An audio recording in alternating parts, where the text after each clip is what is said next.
with us yet, and I can't see a specific name. But Alex, if you are there and you're using a different login name, just press the call in button, and we'll be able to have a chat. I'll let you in. Now, obviously, as we go through, if you want to call in and talk to us, by all means, we're here for that conversation. We're here to chat and to talk out these issues.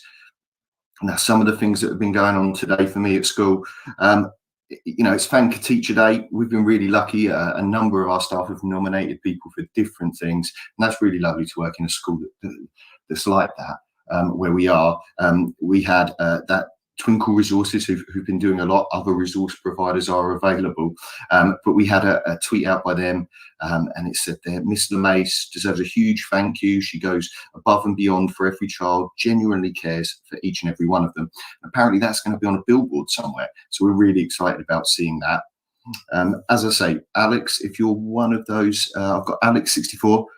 Hi, Alex. If you want to press the call in button, you should see it. There should be a little button for you to press to call in, and I will allow you to join us to talk.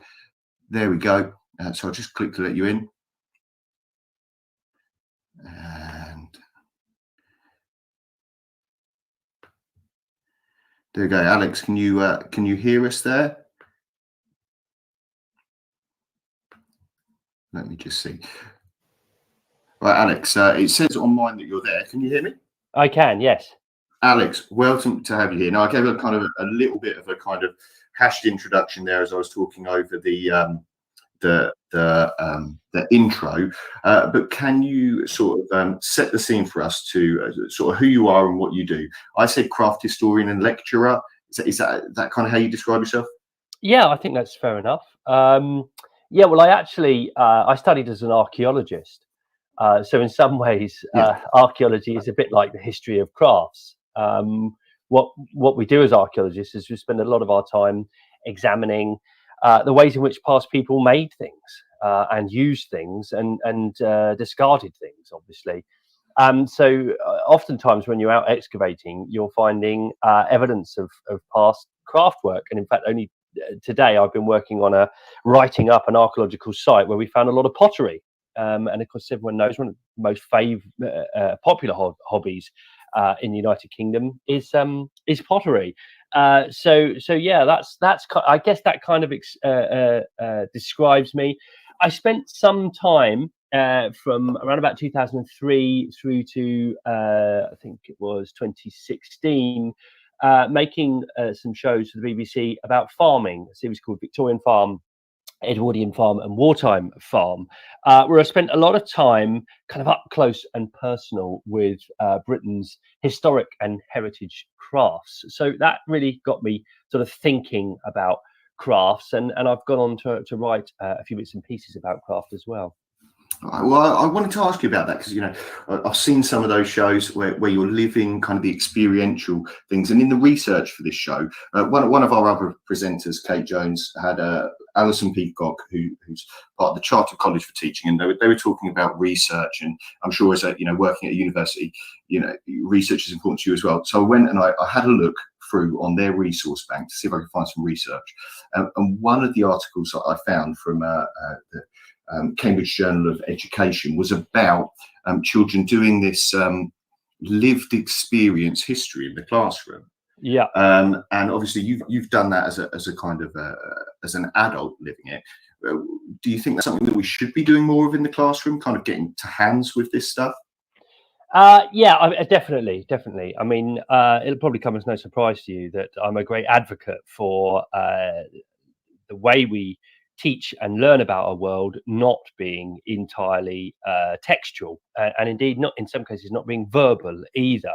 There are other ways in which we can know and understand the world around us, and I think it's in some ways it's the easiest thing to do is to use text to communicate, to use text to test people, and to use text to measure how people's understandings of things and to teach people. In some ways, it's a lot harder to communicate through the physical, through the material, in some ways, because it's more expensive. And as I'm sure as many teachers know, that as soon as you do anything other than use books, any tools, equipment, or anything outside. There's all sorts of risk assessments, all that kind of stuff. So it's become, we've almost created obstacles to teaching and learning in a kind of non-textual way. Yeah, I think you're right there. And maybe when we get on a little later to talk about kind of how I can maybe implement some of your ideas in school, that I think that fear of tools, as you say, maybe, or fear of experience, maybe teachers don't have the experience. Maybe there's something holding us back there.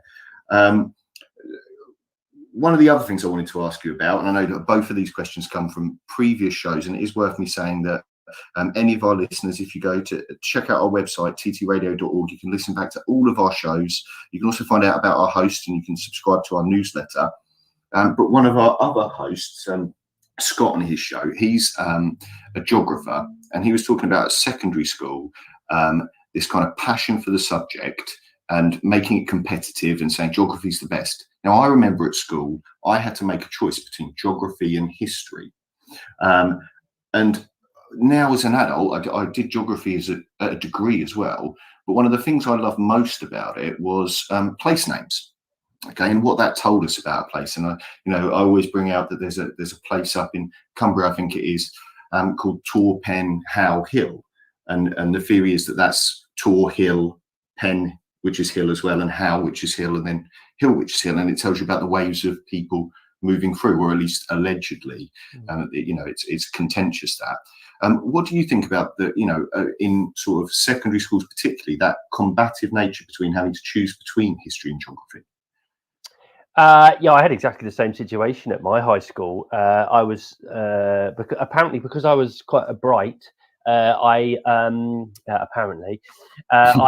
had to do science and advanced science.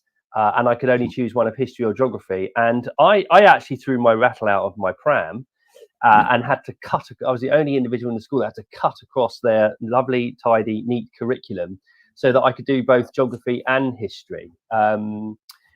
Because I'm, in some ways, one of the things I teach now to undergraduates at a university is I teach historical geography. So I've sort of found my my center of gravity, if you like. It's a false distinction in so many ways. Geography is about place, or it's at least human geography is about place. It's about the way people connect to place. And of course, there's a big part of historical study is about place, people being embedded in places and interacting with their places. And as we move in some ways away from political histories towards environmental histories and understanding people and place, there's a greater need to think about the geography of an area and the people that live in it across what we might call a sort of, or at least with time depth. We didn't just pop up in our landscape. We, across the world, societies have lived in landscapes for thousands of years. There's lots of evidence for migrations. There's lots of evidence for people moving and great fluidity. But our landscapes, certainly here in the British Isles, has been crafted over thousands of years. So that deeper story, I think, is one that's better addressed to engaging with the macro level problems that we face today about our planet and our environment. Yeah, sorry, I just got lost, swept away in kind of your description of it there. And I don't know, maybe that is something we need to think about. If you have thoughts on that, thoughts about the combative nature, and you're listening in, you can call in, you can text in, or you can join the conversation on Twitter. Now, Alex, the real reason I asked you here was to talk about craft, and I've kind of got a bit on my high horse there about us combating kind of history, geography, but we have things that we do in school. And I would term them outside of the classroom. And when I say outside of the classroom, what I mean is, I'm getting the kids away from texts, as you called them earlier, away from that kind of textual learning. I want them to do something. So I'd consider a lot of these things as kind of getting out of the classroom, getting away from our desks. Now, how do you define craft? And I know in your book, Craft, you spell it slightly differently for that. How do you define these crafts that maybe we're losing or we've lost? Well, I was quite attracted to the Old English spelling of craft because back in 1,000 years ago, the word meant something slightly different, and we actually struggle to translate word for word what craft meant 1,000 years ago to what it means today. Today, it's we often associate it with if you think of hobby craft, for example, if you think of making stuff with your hands, craft fairs, that kind of thing, and as potentially historic crafts and heritage crafts, as we call them. 1,000 years ago, though, the word meant something different. It meant almost sort of power, Right. Okay. a kind of resourcefulness, a kind of knowledge, and a kind of wisdom. And we see it in terms like witchcraft, for example, Yeah.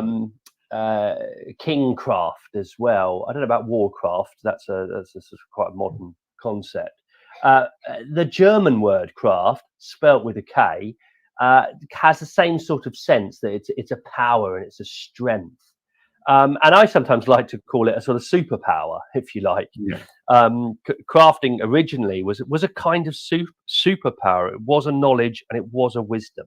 So I like that definition because I think it gets us to think beyond the act of just making something, to thinking about how we resource the making of that thing, the skills and the knowledge we need to make that thing, how we might use the thing that we've made, and then also how we might think about the environment within which we use that thing. Okay, so it's just extending craft to sort of situate it more broadly in society.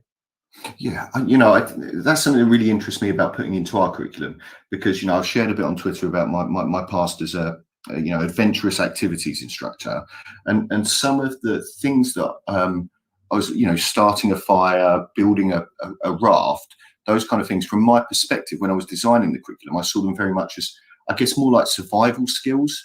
But what you're talking about is kind of a longer expectation of that, I guess, a kind of embedding it more for a longer period. So it's a sustainable thing. I know. We have this. I love this sort of bushcraft survival skills thing. I think that comes from sort of that has a sort of heritage, I think, in exploration and pioneering, and actually some of those concepts are quite problematic. They kind of foreground the kind of white European explorer. But this concept of actually just going out into the wilderness and living just with a handful of tools, I think is very attractive to some people, some more than others. I guess there's not so much of a need in Britain to do that. I mean, there are some parts of Britain you could go and try and see if you can survive. But I think most parts of Britain you could probably call up a pizza if you if you were stretched. The kind of craft I guess I'm talking about is more the way in which we've managed our landscapes and our lives for thousands of years in largely in agricultural communities, and the crafts and the skills you needed just to survive in that world, in a world before fossil fuels, before mechanization. I mean, I don't want to get too romantic about it, but some of those skills, I think, some of that knowledge and wisdom is, I think, what we've lost as individuals. And I think it's time to resurrect it, and not necessarily for sort of romantic reasons, but I think because we do face an environmental crisis, and I think it's really important that young people from a very young age think about resourcefulness, think about where materials come from, think about how long it takes to make something that functions, and think about that process of making and resourcefulness, so that they think more critically about waste. That's a key. So there's lots of things you can learn, awareness about place, about resourcefulness, about waste, but also you can learn about yourself, because that act of self-awareness, contemplation, being immersed in making, uses parts of the brain that sitting down at a desk and doing your times tables doesn't use. And it's really important, I think, for young people that we exercise that part of the brain, because who you are is really important. I think when I say to undergraduates, one of the things that employers are really looking for is self-awareness. They want you to know who you are first and foremost. That's who they want to employ. And I think that kind of well-being that comes from self-awareness and confidence. When you're crafting, you make mistakes. You've got to pick yourself up from that mistake. You've got to think about strategies to correct the mistake. So you build a resilience as well that sometimes in the digital age, we don't have to, we don't need to. So I think in that sense, there's so many things that, and this is talking quite abstractly, I think, there's so many things that young people can learn about themselves and their world and build resilience through crafting. So we shouldn't see it as this sort of vocational pathway. We should see it as a very intellectual pathway as well. Yeah, and I guess one of the things I wanted to sort of ask you about and sort of your thoughts on were, obviously, you know, we've been through a period of lockdown and people have taken up hobbies, I guess we would call them, and those things. And when I think about some of these sort of heritage craft skills, I guess, I know personally for my dad's birthday, he went and learned how to sort of do wood carving. And obviously my father's sort of in his 70s. And then I'm in school and I was talking to a parent, and he is an ironmonger. He has a forge attached to his house, and he was telling me that he's got 2 sons, teenage sons, and they could be learning this skill and they could be learning this money, and he cannot drag them into the forge to kind of learn these skills. And do we see that in sort of heritage craft, that there's this kind of gap, and is that something we need to address as young as possible so that they see the value of it? It's people that are older who get back into it, and we maybe miss a generation. Yeah, I think so. I mean, there are pathways in this world to using your hands, and blacksmithing is well, apart from being incredibly fun, it can be quite resourceful, because you can of course reuse iron, reuse steel, and I know blacksmiths who'll do that. They'll work with parts of old cars, they'll work with anything really.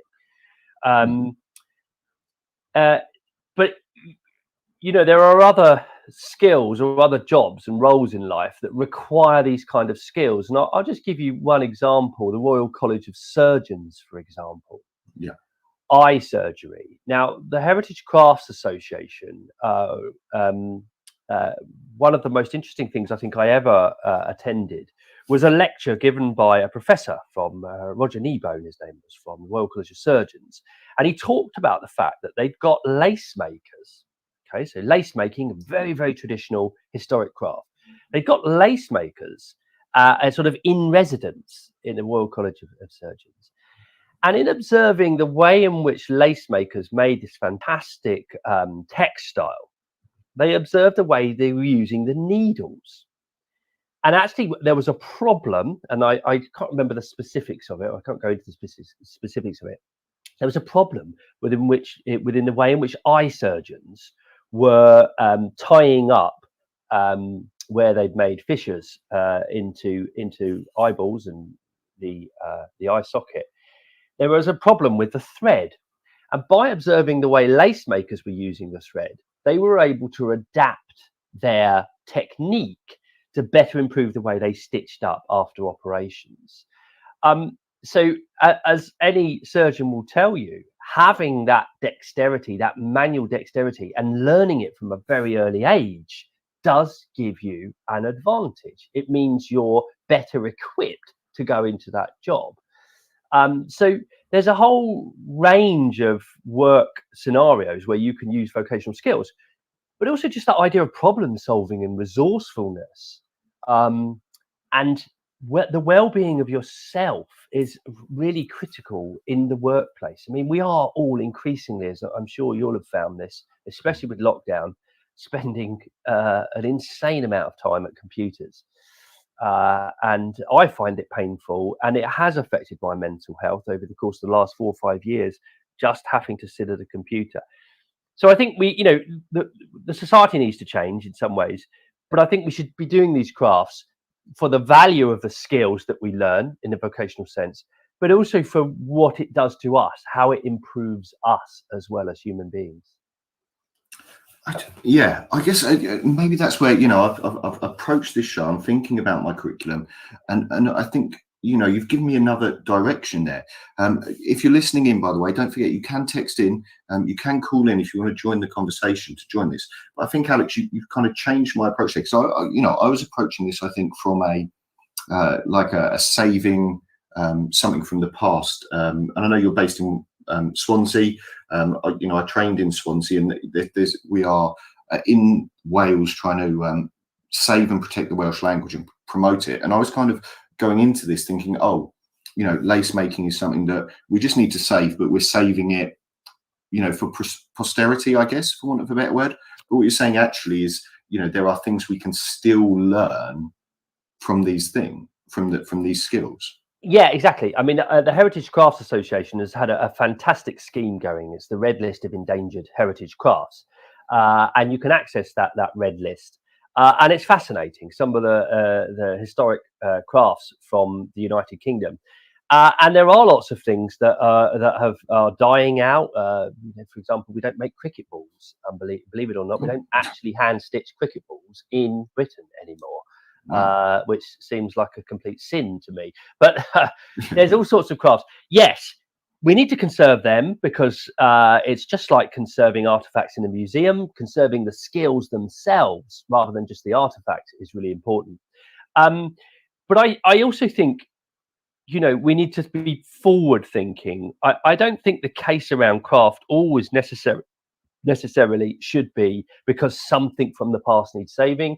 I don't think it necessarily should be because actually, and I think this is a bit of a risk that we take, and it's one that came of this sort of stigma that's attached to crafting for well-being that actually comes out of the First World War and getting soldiers, ex-service personnel who are traumatized to actually engage in craft as a way of rehabilitating themselves. I think we need to be very careful there that we say to people, you've got a mental health problem, so therefore, how about you do a little bit of crafting? So we need to avoid that stigmatizing. I think we need to look forward, Nathan. We need to look forward at our planet, at our immediate environment, at resources, at waste. And I think one of the most exciting and thrilling ways to engage young people in those narratives so that we don't stress them out as young people about the problems. One of the most exciting ways we can do that is to get them engaged in making and crafting and using raw materials so that they understand those processes.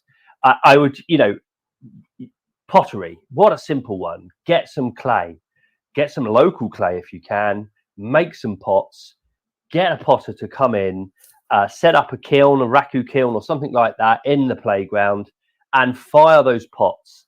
And that's something that kids can bring home, take home, and they'll remember that forever. And they'll remember the process, the materials, the firing, the transformation. There's everything in there. If they make historic style pots or they work from historic style pots, they'll learn about the past. They'll learn about the fact that we used to use ceramic for everything before plastic. They'll learn about temperature. They'll learn about materials, tensile strengths. There's science in there. I mean, what a fantastic way to engage children. And when that pot's done and it breaks, you can crush it up, put it in the ground, and it'll just go back to the earth. And hopefully some archaeologists like me will come and dig it up in the future. But that's just one very, very simple example of something that young people can do.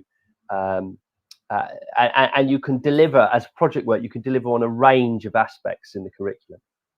Yeah, I wonder, because, there were some bits there that you said about kind of using the local clay. Now, I work in a primary school, and sometimes, and I guess some of this comes from the fear, some of the access to the resources, we'll do weaving, but we'll, use some milk bottles, some plastic, this and that we can find. We'll do making pots, but we'll use air drying clay. Is that something that I need to consider? Actually, do you know what? Do the I don't know how to word it. The real thing. Do go to the source of it. Don't cut the corners so that when we make canopic jars, we use papier mâché, and that's not really what they used. Or I think I mean, one of the things I'm very concerned about, and I have this with my kids at school, is they tend to come home with these horrible laminated things, which really irritate me because at some point I'm going to have to dispose of that. And I don't like it. I don't want the school to be somewhere that's consuming. Yeah. And that's teaching kids consumption. And I think with the problem with craft in school is we've got to find a way of teaching it in an ethical and sustainable way. Yeah. That's an important thing to do. And actually using byproducts is one way to do that. I mean, you can make fantastic baskets out of newspaper, strips of newspaper, and you can use that newspaper as if you're using something like a dried water reed. Okay, so you do a plait, and then you can use that plait to stitch together a basket. There's all sorts of byproducts, or what we would call waste products today, that you could use. But at some point, you need to make sure that that thing can still be recycled and ethically disposed of. So that's one thing I think teachers need to keep in mind for the future as we go ahead. Now, if you were to use rushes to make your baskets, that's a field trip, maybe to the local pond or the local river, or if you've got wetlands, actually look at those plants growing in their environment. You can then maybe source some of that material to bring into the classroom. There are basket makers all over the country that would be only too happy to collaborate with schools on these projects. Dry those materials, then make something from them. And at the end of the day, if you need to, you can burn that grass basket and it's gone back to ash, and put the ash in the ground. And there you have a project that's really engaged young people. It's connected them with their landscape, and it's connected them with themselves. And it hasn't done any damage to the planet. So there are kind of ethical ways. And that's why I quite like heritage crafts. I like working with grass. I use grass quite a lot to make baskets. And the reason I do that is because it grows on the hills, and it makes something that's very strong, but at the same time can be disposed of ethically. Okay, well, I think that gives me a lot to think about as I'm kind of putting this together, and I'm moving. Currently at the moment we've put in an outdoor curriculum, but as I say, it's kind of focused more. We've got a little bit of knot tying, a little bit of peeling sticks with potato peelers and things like that, but maybe building these into bigger units. And there'll be people listening, and maybe they have questions, maybe you want to call in, but they'll be thinking, right, I've heard Alex talking, I'm inspired, I want to march into my head teacher's office tomorrow. I'm going to tell him that, I want to do this, but they're a little bit nervous. What's a first simple step that we could all make in class to maybe, bringing back some of this craft knowledge with our younger children? What do I think is a simple step? Yeah. I think it's about curriculum planning. I mean, a lot of what I'm talking about, I was actually having a conversation with someone who works in education here in South Wales earlier today. It's like, where do we start? How do we build the outdoor curriculum? So I think sort of it comes down to curriculum planning. Try and get those overlaps with place. What other stories can you tell? Because you're absolutely right. Resources is always an issue. And the danger is that what we've done with a lot of our schools is we strip them back so much now financially that actually doing stuff like this becomes prohibitively expensive. That's not a sustainable, that's not a happy solution, I should say. We need to invest in young kids, our young kids. But build a curriculum that actually does, with project work, that when you're doing that pottery firing, you're hitting a number of different curriculum beats with it. You're doing your placemaking, you're doing a bit of history, you're doing a bit of science as well. You're doing a bit of the environment, so that you can tick a lot of boxes with that activity. That would be my suggestion. Yeah. And I guess that means that I'd be able to almost, build that time to take more time over it. So I'm not rushing to have to worry about air drying clay that I can just, knock out in an afternoon. Actually, if I've weaved it through to a longer amount of time, I can take more time over it to spend the time to do these crafts properly. Yeah, well, that's another thing. I make grass baskets, and I use bramble cane, and I have to cut the bramble cane. I have to dry it. I have to split it. I have to take the pith out, strop it, prepare it, soak it, prepare it. And I think that's another important thing for kids to learn. Too often we think craft, right, I'm going to sit down, buy all the stuff off eBay, Amazon, wherever.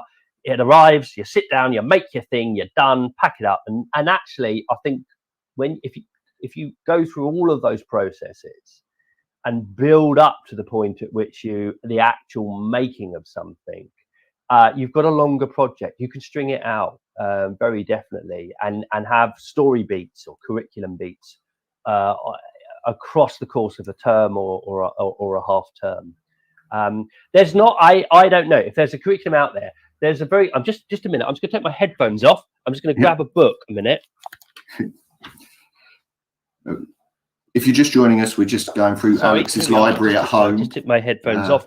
I'm just going to grab a book, Crafting, Transforming Materials and the Maker. This is from the Hands-On Press. It's called Radically Redefining Learning. Okay, now I was asked to write some blurb for this. I did. I read this book. It's absolutely amazing. It's craft practitioners, and we've got everything in here: pottery, green woodwork, willow basket making, leather, everything. But with an eye specifically on how you can transform the maker and redefine learning. So that's Crafting, Transforming Materials and the Maker. Fantastic crowd of people put this book together. Bernard Graves is the editor. Definitely recommend it. Alex, this has been fantastic, and I'm marching into my head teacher's office tomorrow, and and I'm going to be talking about, as you say, this curriculum planning, this doing it properly, I guess, and taking time. But also, I really love this idea, and kind of as you ended on there, that there is something to be taken away for the person as well. There's personal skills that these crafts give us and give our children. It's about taking time over things, about doing something well. Now, I am conscious that you have got to get off, so we are going to go to the news. Obviously, if you have conversations, if you want to call in and ask questions, join the chat, join the talk. It's Teacher Talk Radio. Alex, thank you so much for joining us today. And I will get some of those tweets out with messages of some of the things that you've said today, because I'm sure people will find them helpful. Brilliant, Nathan. Well, look, thanks ever so much. It's been a real pleasure. Thanks a lot, man. And off to the news we go. Oh. This is Teachers Talk Radio, and this is Teachers Talk Radio News with Megan Goods. This is a Teachers Talk Radio News feature on the 22nd of June report from the Education Select Committee entitled The Forgotten: How White Working Class Pupils Have Been Let Down and How to Change It.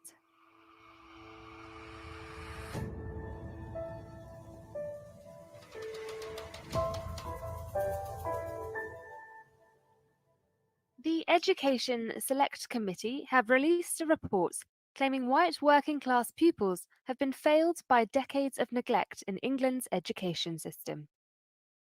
The committee also implied the use of the phrase white privilege suggests white pupils are at an advantage, which is the opposite of the reality for poorer white pupils.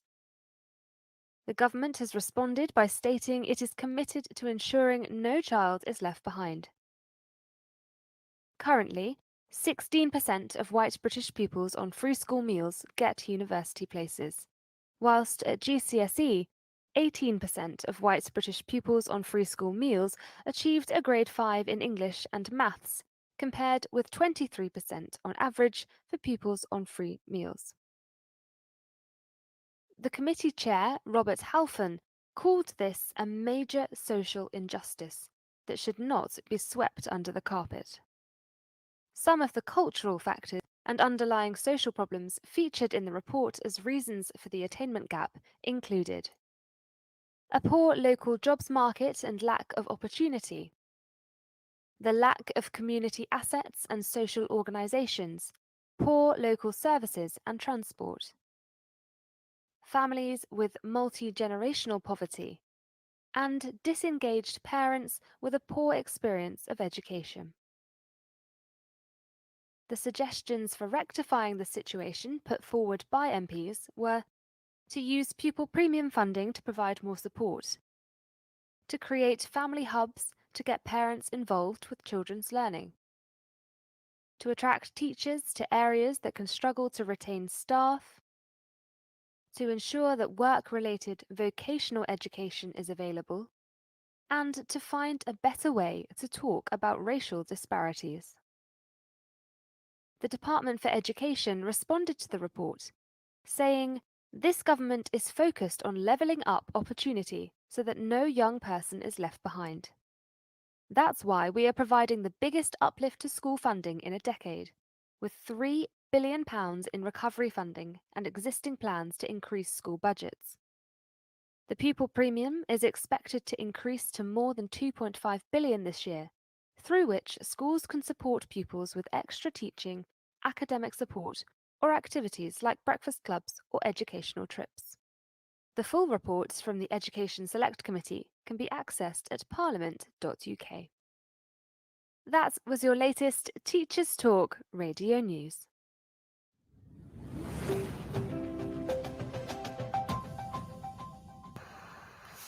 And welcome back.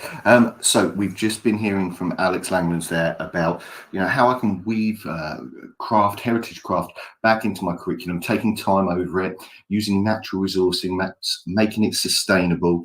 We're going to have a chat with Nicola Penfold, an author, a children's fiction author.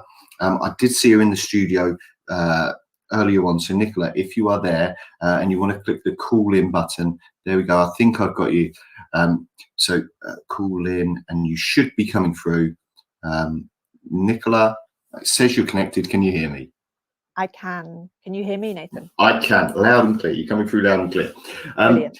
And so we've just been talking with Alex about, the importance of children sort of having some of these skills. And I've said a little bit about my background of kind of sort of that adventurous activity background. And so we've both come at it as slightly different perspectives. Now, your book, Where the World Turns Wild, I guess for me as a child, and I'm reading through it, there's something I see in some of those children. I was a child who was out in nature a lot. I was a child who kind of thrived on that environment. We're going to have a little bit. Were you going to read out a little bit for us? You happy to do so? Yeah. Yeah, great. Shall I introduce it briefly first? So if you want to set the scene for us, of kind of that, no spoilers, please, because if any of my class are listening, any of my school are listening, and you give away the ending, they will kill me. But yeah, if you want to set the scene and then read us just a little bit. So Where the World Turns Wild is set 50 years after a tick-borne disease, or a disease carried by ticks, has separated people from the natural world.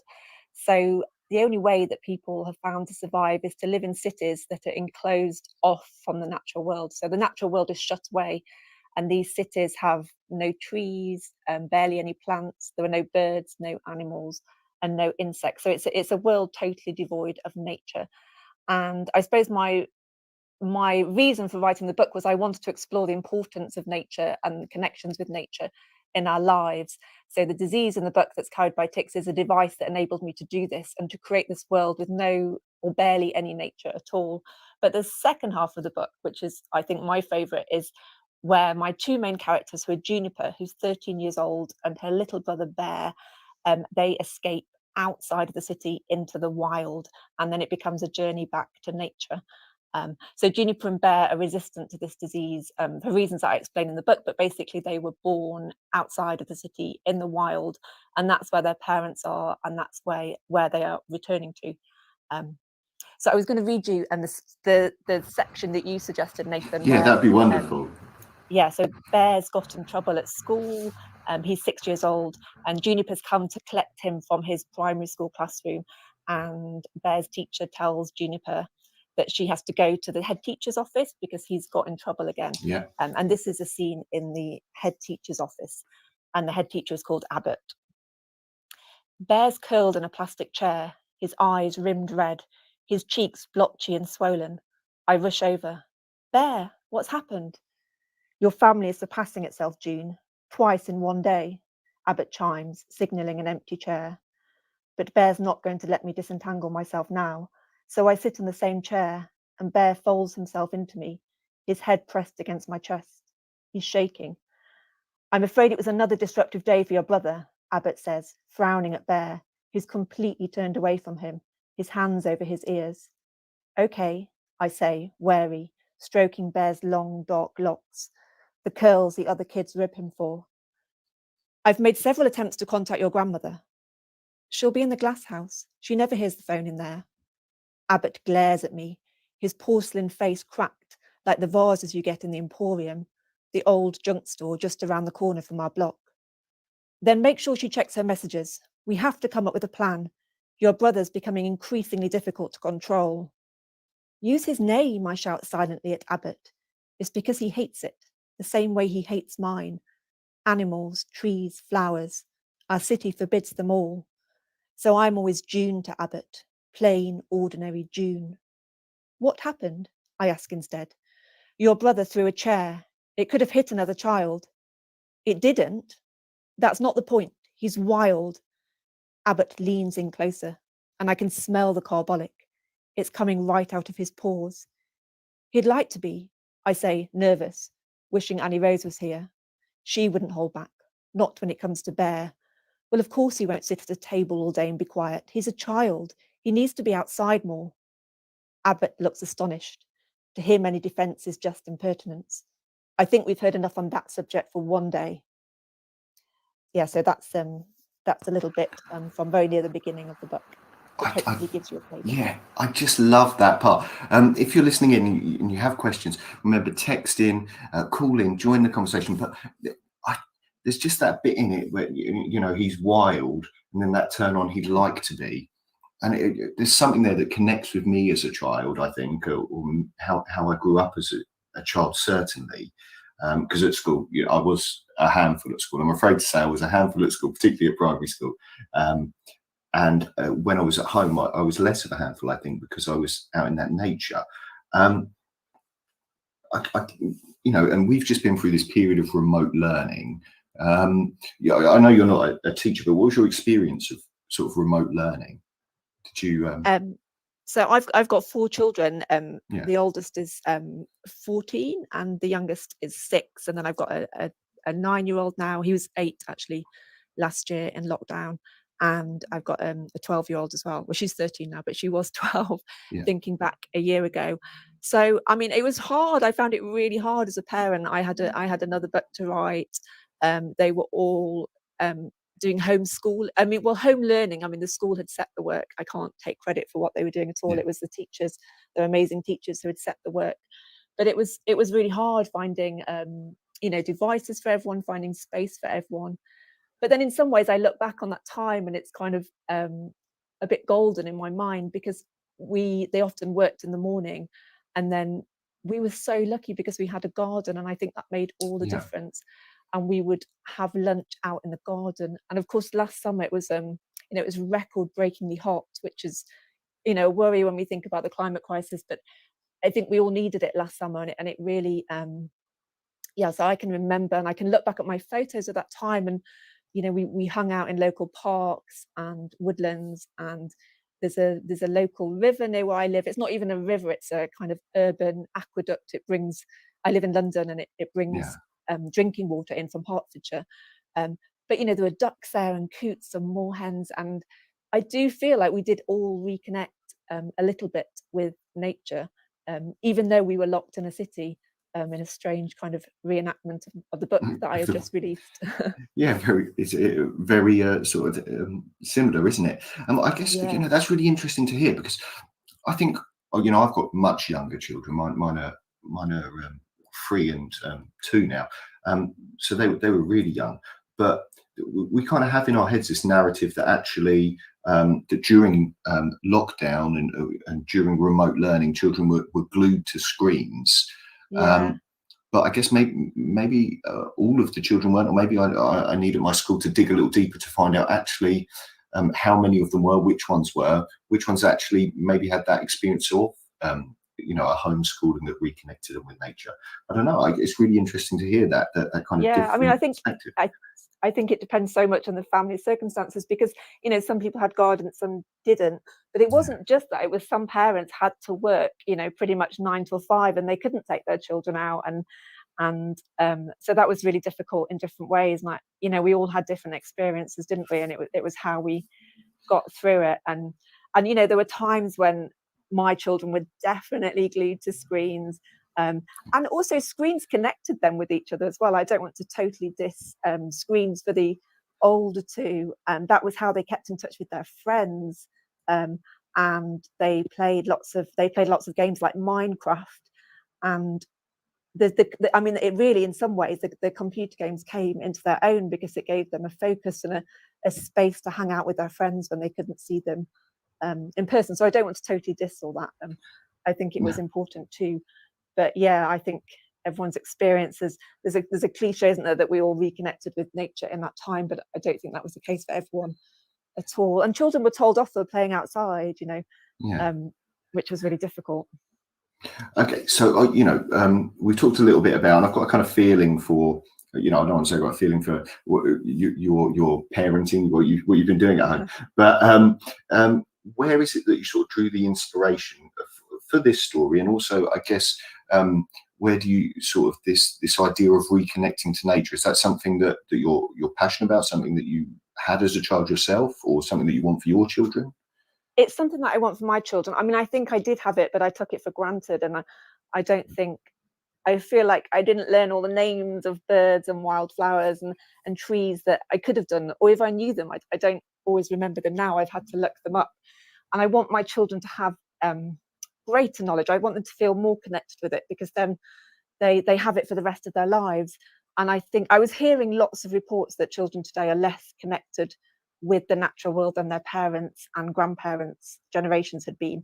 And there was a specific book actually that I read by an American writer and naturalist called Richard Louv, and it's called Last Child in the Woods. And it said that we are raising the first generation of children to grow up without meaningful contact with nature. And this really saddened me. And parent friends at the time, it was a friend that passed it on to me, and we were talking about it. And I think I didn't want that for my children. I wanted them to have that legacy, to feel that they were connected to the natural world, that it was theirs for the taking. They could be part of it. And then that's really important, because we want the next generation to look after the natural world. We want them to care about it enough to look after it and save it. So I just think it's really important for children that we make those introductions for them. Yeah, I mean, I guess I was probably in a similar situation as a child, because I took it completely for granted, my connection with the natural world, and to the point where, but I was very lucky. Both my parents were teachers, and so we had 6 weeks over summer holidays.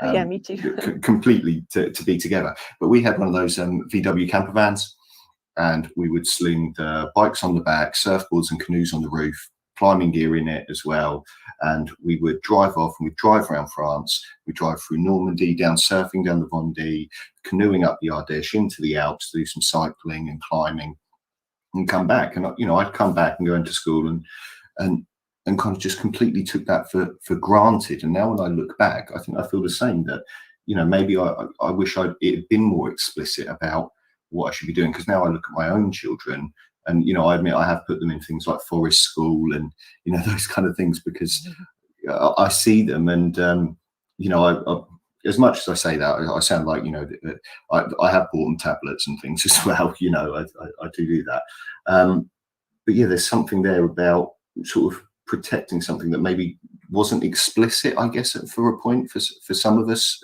when we were younger. It maybe was just there or taken for granted, and we've somehow lost it or been swept away from it, moved away from it. Absolutely. I think it feels like we entered a different age almost in the 80s of consumerism, and I feel like things changed, and we maybe stopped valuing nature in the same way. I heard another writer talk about how in the 80s there was loads of potpourri. Do you remember the bowls? Yeah. Kind of, the petals, the dried out petals with the fake scents, which seems so odd now. I mean, I don't know whether people still have potpourri, but now I think we want the real thing. I think we've all woken up, actually, or lots of people have, to the idea that there's a sadness that we have lost this connection, and people are desperately trying to regain it. And there's so much evidence about how good it is for us in all aspects of our life, for our physical health, but also for our mental health. I think the natural world can really ground us and calm us, and it can make us happy. There's even evidence it can make us kinder. There's an amazing book actually that I have to give a shout out called Losing Eden by a writer called Lucy Jones, and it's subtitled Why Our Minds Need the Wild. And Lucy Jones in this book, she presents all the evidence, and there's so much evidence for why nature is so important in our lives, and it's beautifully written and laid out and kind of curated. And I feel like it's really transformed how I prioritize my own need for nature. It's kind of given me a license to say sometimes at the weekend or sometimes in the week as well, actually now I need to go for a walk in the woods. For my sanity, it's really important that I prioritize that and I put other things aside. And that's what I do because it makes me feel better and it calms me down and it's a stress release. And I feel like Losing Eden, this amazing book by Lucy Jones, kind of gives the evidence for that. So I definitely recommend that one. Sorry, I'm just grabbing a pen and actually writing it down. Losing Eden. I think you're so right there. But I guess for me, and I'm taking this back into my school context, is I want to be able to do that for the children that are in my school. And again, I say it's a primary school, and my school is on an estate, and so there is nature if we walk far enough. But we're quite lucky in our grounds that we have kind of a woodland walk we've put in. Last year we put in the woodland walk and a pond that we've redug out because it had kind of become overgrown. And we've put these things back in. And reading through your book, and we've got Bear that and you read out that part for us where he's got himself into trouble about being wild in school. And I know I related to that part as a character. I related to that child, and I see that in some of the children in my school. And I guess what would we see is what should Bear's school actually be like? Did you have that kind of concept in your head? What did he need? He needs more access to nature, and he needs to be outside more, like his grandmother Annie Rose says. Actually, my perfect school was there's a book that I read when I was a young teenager called Back Home by Michelle Magorian, who wrote. She's known for Goodnight, Mr. Tom. Oh yeah. But Back Home is equally as lovely. It's a really beautiful book, and it's about a 12-year-old girl called Rusty, and it's just set after the Second World War. And Rusty comes back from America, where she's been an evacuee, and she goes to a kind of prim and proper English boarding school, and she's not happy at all. But there's another school in the book, and it's in Devon, and there's a farm on site, and they do lots of making, actually, thinking funnily enough about your first half with Alex. Yeah. And they make stage scenery for a play that they're doing, and they make boats, and they do lots of gardening. And I think for me, a kind of perfect school would be something that incorporated much more of those practical things. Ways of getting us closer and outside, closer to nature and outside. But your woodland walk sounds amazing. I think all those kinds of things, like mud kitchens for young children, are just hours of fun, making things out of mud and sticks and leaves and things. But I think often the problem in schools is even if they have these areas, they don't always find the time to use them. And I think, I just think learning to prioritize that is a great thing. And also for older children too, because it doesn't stop, when you go up the years in junior school and then in secondary school, it's still the natural world has still got so much to do for us.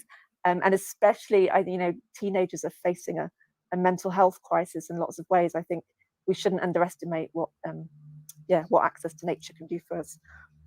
Oh, I couldn't agree more. And what I'll do actually is after the show, I'll tweet out some of the pictures of our woodland walk. We were really lucky, and this year we made a conscious commitment at my school where we found space in the curriculum where every class from year all the way up to year 6, so from 5 to 11, every class has an afternoon of outdoor learning.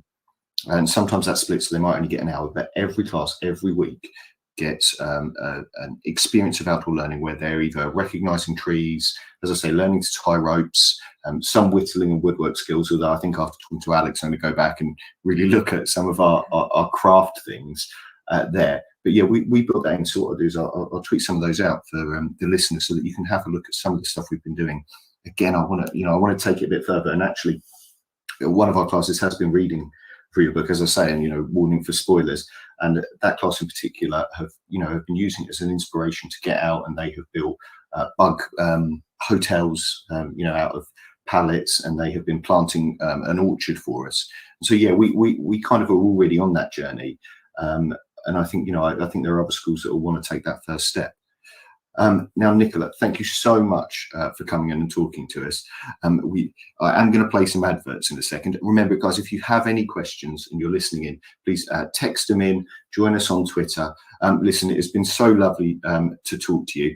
What I'm going to do is I have to eject you from the room, I'm afraid, so please don't take that too personally. but it has been lovely. And as I should say as well, the book cover, I love. So I'll tweet out a picture of that as well, because the artwork it's illustrated by Kate Forrester. I must shout out to the artist. She's amazing. It's really beautiful. Yeah, Kate Forrester. She does lots of amazing hand lettering, and she's done some amazing book covers too. It is a really beautiful cover. Thank you so much for having me. That was really great. Yeah, thank you. Okay, so let me just pop you out of the room there. Off we go, and we are going to go to a couple of little adverts for you. Off we go. Introducing Amanda Davey. Amanda is one of the first specialist teacher assessors for dyscalculia in the UK and offers dyscalculia tutoring and bespoke training for schools. With 26 years of teaching and tutoring experience in the UK, Amanda offers specialist online tuition focused on building confidence and developing skills. Amanda also offers online and face-to-face training on dyscalculia for educators, informing practitioners as to how to identify children that may have dyscalculia and how to support them in class. Find out more about Amanda and what she can offer you at www.amanda-davey-dyscalculia.co.uk.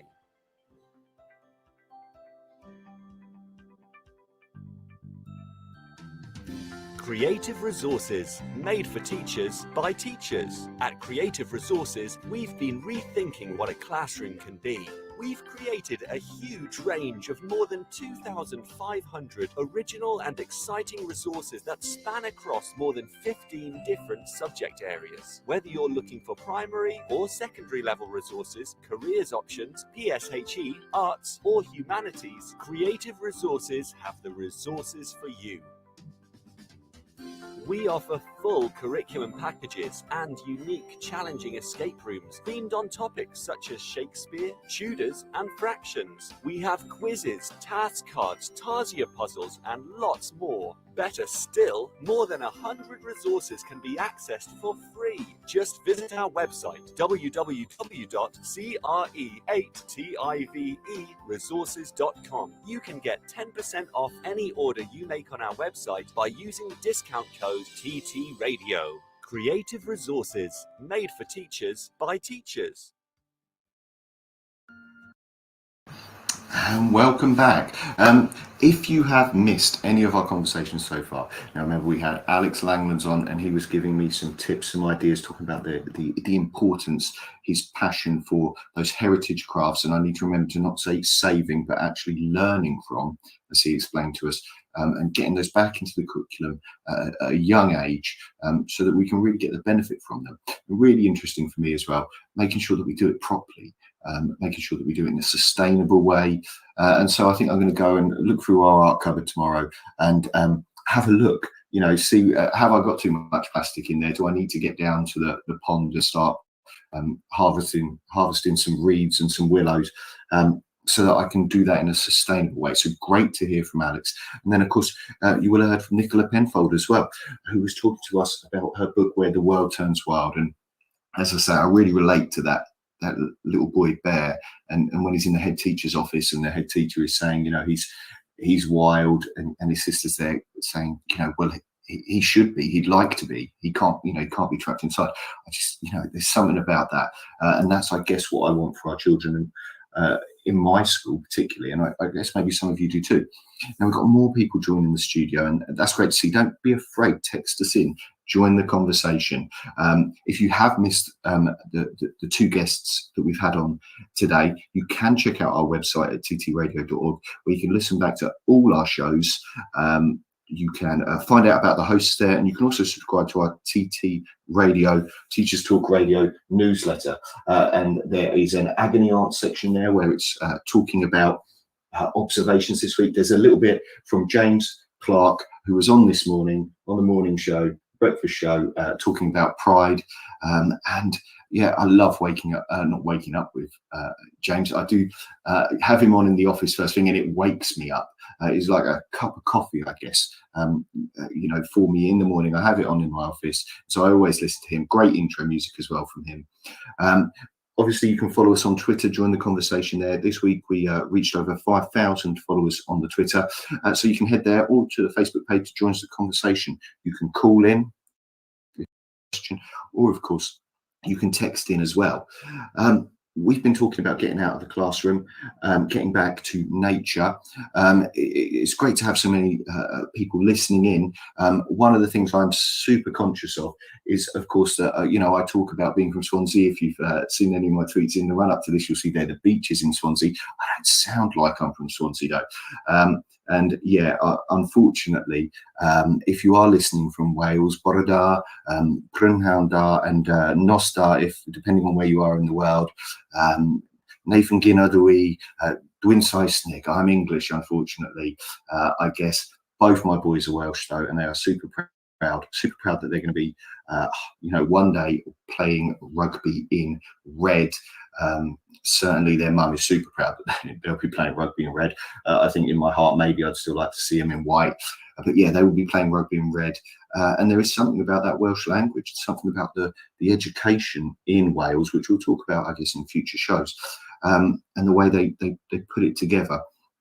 And the pride. I know there've been a few things out from the DFE on Twitter today about a British celebration. Maybe you have a something to say about that you'd like to text in or tell me about. Maybe you've heard the song that we are all supposed to be singing on Friday. Maybe you have an opinion on that. For me, I'm not so keen. That would be my opinion on the song. Some of the sentiments maybe I'm also not so keen on. I'm not sure. Call in or let us know. Join the conversation. But as I say, the Welsh language I am learning. One of the things that people might not realise is that as a trainee teacher in Wales, I did my PGCE there. Even with this accent, I had to learn to speak Welsh, because in the classroom you give a lot of your classroom commands, even in, I guess, what we call the normal schools, not the Welsh language schools, a lot of your classroom commands in Welsh. And so, yeah, I had to learn it there.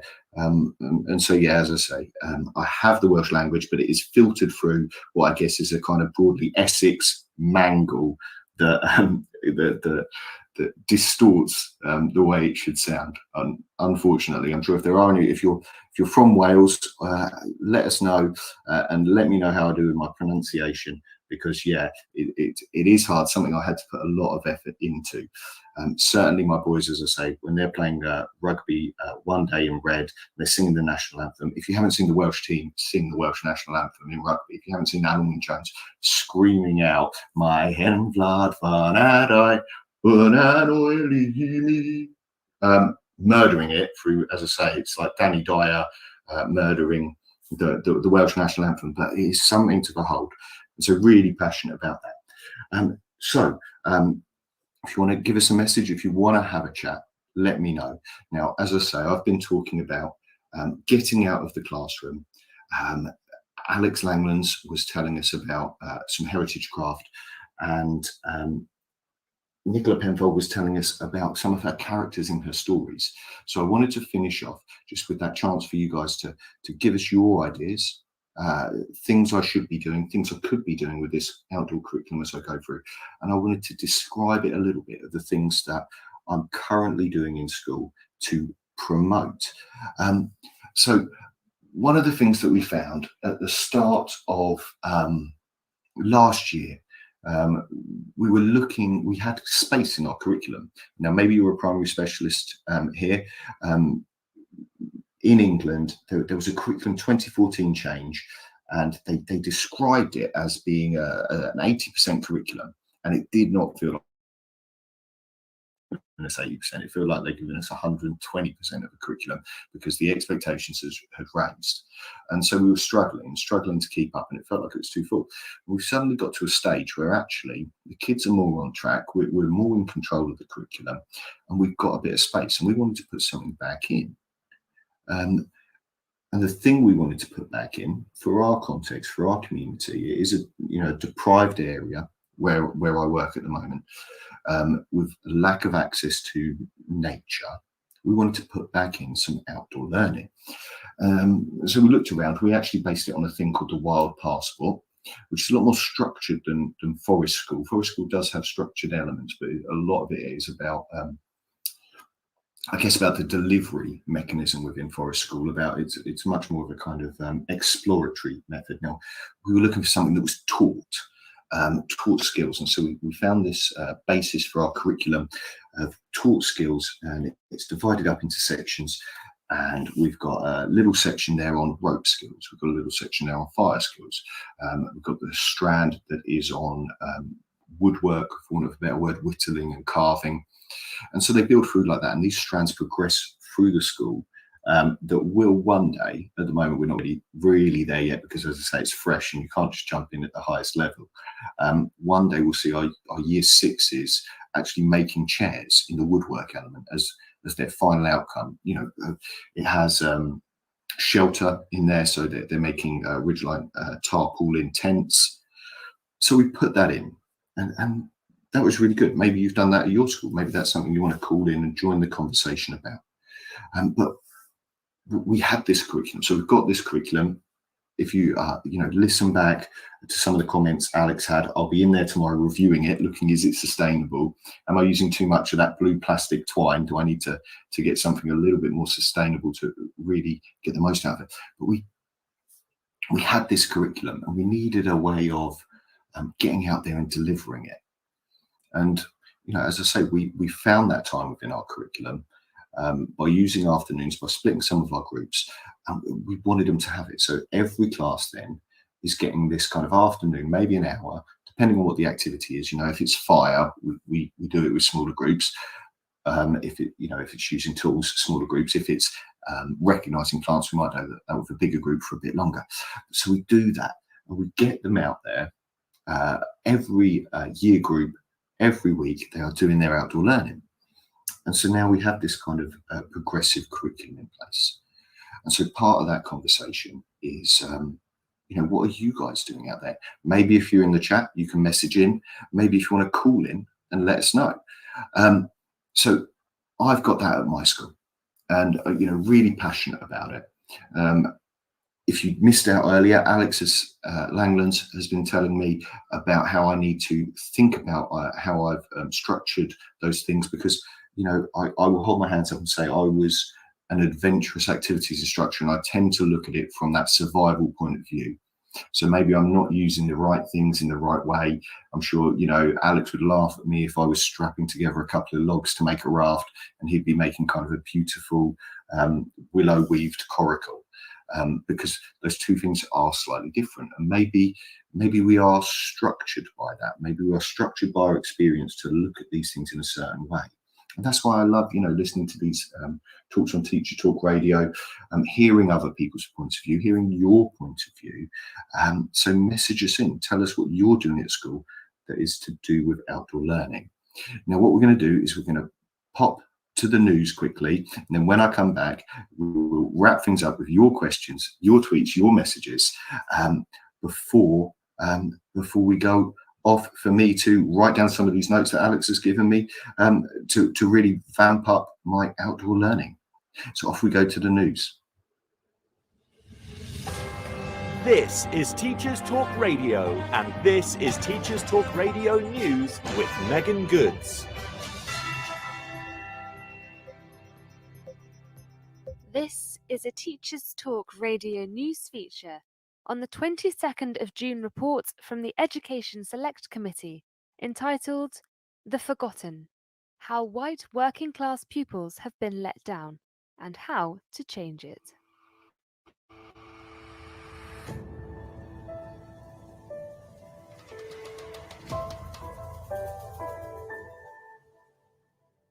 The Education Select Committee have released a report claiming white working class pupils have been failed by decades of neglect in England's education system. The committee also implied the use of the phrase white privilege suggests white pupils are at an advantage, which is the opposite of the reality for poorer white pupils. The government has responded by stating it is committed to ensuring no child is left behind. Currently, 16% of white British pupils on free school meals get university places, whilst at GCSE, 18% of white British pupils on free school meals achieved a grade 5 in English and maths, compared with 23% on average for pupils on free meals. The committee chair, Robert Halfon, called this a major social injustice that should not be swept under the carpet. Some of the cultural factors and underlying social problems featured in the report as reasons for the attainment gap included a poor local jobs market and lack of opportunity, the lack of community assets and social organisations, poor local services and transport, families with multi-generational poverty, and disengaged parents with a poor experience of education. The suggestions for rectifying the situation put forward by MPs were to use pupil premium funding to provide more support, to create family hubs to get parents involved with children's learning, to attract teachers to areas that can struggle to retain staff, to ensure that work-related vocational education is available, and to find a better way to talk about racial disparities. The Department for Education responded to the report, saying, "This government is focused on levelling up opportunity so that no young person is left behind. That's why we are providing the biggest uplift to school funding in a decade, with £3 billion in recovery funding and existing plans to increase school budgets. The pupil premium is expected to increase to more than £2.5 billion this year, through which schools can support pupils with extra teaching, academic support, or activities, breakfast clubs, or educational trips." The full reports from the Education Select Committee can be accessed at parliament.uk. That was your latest Teachers Talk Radio News.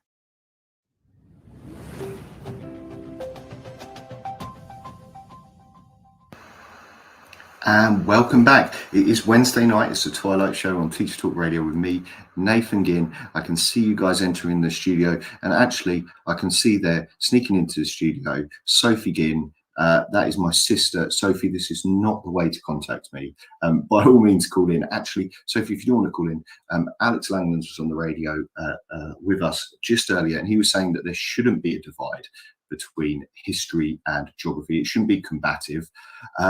And my sister Sophie there, who's calling in, is a geographer at secondary school. I wonder what you think, Sophie. Do you think, do you get in battles with those history teachers saying actually history's better, geography's better? Alex was against it. He said actually we need to think across more. But yeah, welcome, Sophie. Oh, you are. Wow, Soph. I will accept you in. I was joking mildly, but there you are. Hi, Soph. Hi Nathan, how are you?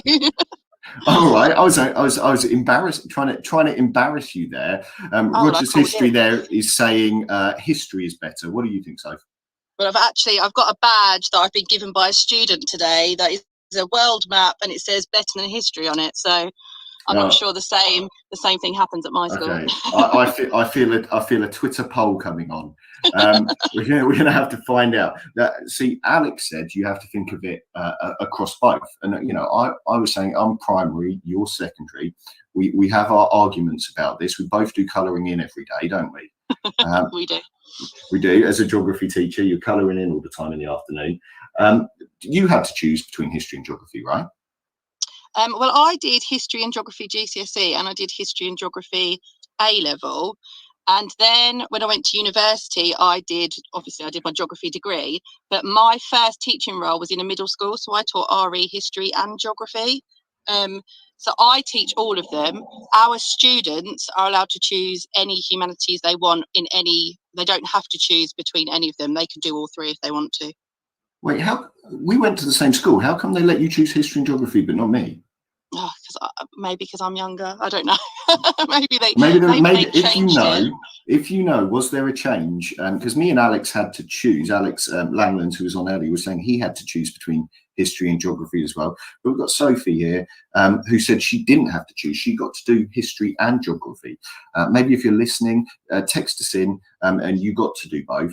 Maybe there shouldn't be that difference between all of us geographers out there who are putting down history, and maybe we need to get the kids back into it. Did you listen earlier, or you just joined us, Sophie? I'm sorry, I've just come out of an SLT meeting, so I just managed to join at 7. So I will listen back, but I haven't listened to it. Good SLT. What was it about? It was about our academy action plan. So what we're doing for next year, what we're putting in place for next year. So it was interesting. Yeah. Any outdoor learning? Is outdoor learning on that? Outdoor learning is not currently on there, I'm afraid. Okay, well maybe. But perhaps once I've listened to your radio show, maybe I'll put it on there next week. Get onto your head teacher and check out the ttradio.org website. You can listen back to this show. Actually, the one that you'd really like listening back to, Scott Pewsley, last week, not this week before, he was talking about how to get the best progress out of your students. He was talking about geography. I think you'd like that one, Sophie. Excellent. I will listen. Find it on there. All right. Well, thanks for calling in, Soph. Saves me a phone call later. It does. Okay. Bye. All right. I'll catch you later, Soph. Bye. Right. So I wonder, there is a question for us maybe in the future as well. Both my parents were teachers. Obviously, you've got my sister there who also is a teacher. I'm a teacher with teachers. I know of quite a few, actually. My head teacher at my current school, he's got children who are teachers, and both those parents are teachers. Maybe you're a legacy teacher as well. Maybe that's how they make more teachers. Teachers come from teachers. Maybe you are from a long dynasty of teachers. So message us in if you are. I'd be really interested in that, actually. That's a really interesting thing. Also, don't forget, today is Thank Teacher Day. Maybe your school got thanked. I said right at the start of the show, there was a teacher from our school who got thanked, and hopefully will be on one of these billboards I'm so excited about, that we're going to be able to go there and see, large kind of writing thank you on this billboard. We also received a box full of books from Tom Gates Books. As a thank you, one of our other teachers had nominated a different teacher for helping them, and so a big box of books arrived. Then on top of that, we had a box of treats, I guess, like staff and things like biscuits and coffee and pens and things for the staff room that arrived from one of our LSAs who nominated us for a thank you. Maybe you got a thank you. Maybe you're going to share that. I know there was a message that went out on our TT Radio Twitter earlier asking what people had, what thank yous people had. Maybe you've been thanked on Thank a Teacher Day today. Message us in or call in. Tell us what you've had. Maybe you're going to be on a billboard. I don't remember it being like this in previous years. This is the first year I've really noticed it in a school, this kind of thank a teacher, because there were times, I admit, in the papers, I felt like maybe people weren't thanking me, thanking us as teachers. Maybe there was a bit of negativity there about it. But this time around this year, I don't know. Maybe it's just my school. Maybe I'm lucky. Tell us about what you've been how you've been thanked today on Thank a Teacher Day. The other thing that I wanted to talk about, of course, is, I've been running, and I put out a message there saying, if you've got any personal bests, tell us about your running. I guess it's my way of connecting with nature. Maybe I need to be running more. I ran a marathon last week to raise money for our school trips. I mean, I guess, we've been talking for an hour and a half. I really care about getting out of the classroom and children getting their school trips. So I ran a marathon to raise money, and my feet still hurt and my knees still hurt because I'm probably too old to be doing that kind of silly kind of challenge without proper training, but I ran a marathon. And so I said I'd do some shouts out. So if you have been running, tell us where you've been running, tell us what you've been doing, tell us your times, because there was this amazing tweet that I saw go out from Ollie Cav on Twitter. And he was saying that there was sharing an article of a runner who had run a half marathon in Crocs, you know, those foamy, horrible kind of foot things. I should have asked Alex about that. I wonder what his opinions on Crocs are. You know, they are not a craft footwear. They are, you know, a modern age thing, foam molded plastic. But this runner, Benjamin Pakev, from Utah, he ran a half marathon in just over an hour in Crocs. I just can't. I struggle to walk in Crocs. I struggle to run a half marathon in under 2 hours. So he's run it in half that time in Crocs. Tell us what you've been doing. Obviously, if you have ran far in Crocs, tell us the furthest you've run in Crocs. I don't know, but it has been great to talk to you. As I say, now that you all know that I don't have a Swansea accent, that I sound more like that chimney sweep from Mary Poppins. Unfortunately, I will mangle some more Welsh next week. I know we have some hosts who are Welsh, so bore da to them, nos da, good night. I will try and mangle some more next week if I remember, but it really is mangling coming through this accent. So I have my notes. I have my losing Eden note. I have my ideas from Alex. I need to get down, find out where that pond is to get some long grass. I remember that. I'm going to be listening back and making some notes. Remember, you can listen back by checking out our website at ttradio.org. You can listen back to this show. You can listen back to James Clark, who was on this morning. Love listening to that one live, actually, because in the morning that's really peps me up for the day. You can listen back to Scott, who I mentioned to Sophie when she called in, who was the week before last talking about how to really make progress with your pupils. Although I disagree with him on that combative nature. I think, maybe as a subject lead, that's what you want to do. But for me, whole child, whole thing. I am a primary teacher after all. Whole child. You can listen about that. And of course, I did mention about Kate Jones saying about the chartered college, and she did this interview with Dame Alison Peacock, and that I joined up after it, and I got my research articles for today. From there, they have an access to a hub that you can get them. Again, you can listen back to that interview. Really enjoy listening to Kate Jones, although I download her once and I listen to it in the car, and I guarantee she's a bad luck charm for traffic jams for me. I always get in a traffic jam when I'm listening to Kate Jones somehow, normally on the Severn Bridge as I'm driving back to Swansea, but she's my bad luck charm for traffic jams. But it does mean I get to listen to the whole show and I get to really pay attention to it. So maybe it's a good thing. Maybe it's a good luck charm that I listen to her and she somehow make sure that I get to hear all of the bits that she's listening to. Don't forget, you can message in, you can join the conversation after. I'll be tweeting some links to where you can listen back if you missed the start of the show. I'll be tweeting some links to the covers of the books that we've talked about. And don't forget that newsletter. Go to the website, get the newsletter. As I say, there's some great reads in there. The agony aunt section, there's an introduction from Tom, so you can really listen to it. Now, what we have left to talk about, I guess, is that final little bit that I mentioned early on, is this song that we have to sing. Now, I don't know if any of you have seen it. It's kind of come out in the midst of this. I know we've had the white working class boys noise from the DFE. I wonder what your opinion on that is. I'm a little mixed. I've seen some really interesting comments on Twitter from different people from different points of view of, yeah, it kind of makes sense, but is it something that we should be talking about? Actually, is it a distraction? Are there other groups that we should be talking about? But certainly there is this song circulating on Twitter about I guess how great Britain is, and in some way, I wonder if you guys have seen it, but in some way we allegedly, the DFE have tweeted it out. We're supposed to be singing it. We're expected to sing it, to sing how great we are in Britain. We are one Britain, and we have one dream, and we unite all people in one great team. I wonder if you guys have seen that. I have my own, I guess, hesitations about it.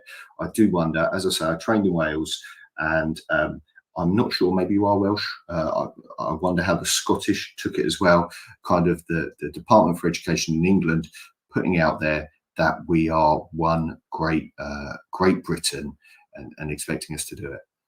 So a lot for us to think about. It's been wonderful to have you. I've seen a lot of people joining in the conversation on our feed. Don't forget, you can text in.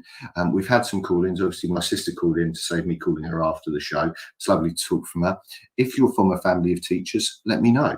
It'd be really interesting to find out, I guess. I'd never really thought about that before until I started talking to her there, that, yeah, she's a secondary teacher. I'm a primary teacher. My dad was a middle school teacher. My mum was a secondary teacher. Maybe you're from a family of teachers.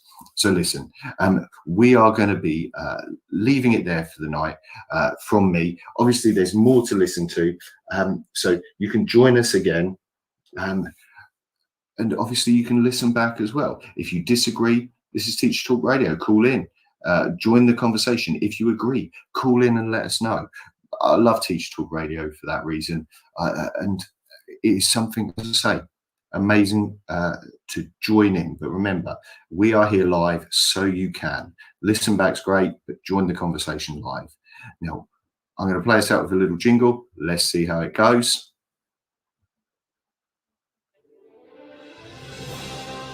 You've been listening to Teachers Talk Radio. Tune in live and listen back at ttradio.org. We look forward to hearing from you next time on Teachers Talk Radio.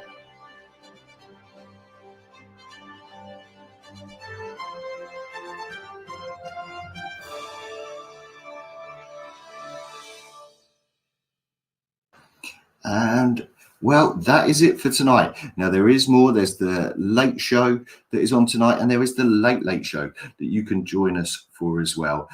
Don't forget to listen back. Don't forget to join us at ttradio.org to subscribe to that newsletter.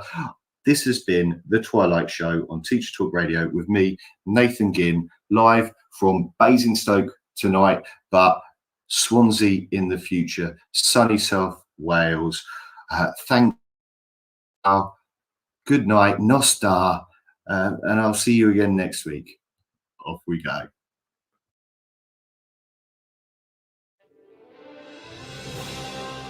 You've been listening to Teachers Talk Radio. Tune in live and listen back at ttradio.org. We look forward to hearing from you next time on Teachers Talk Radio.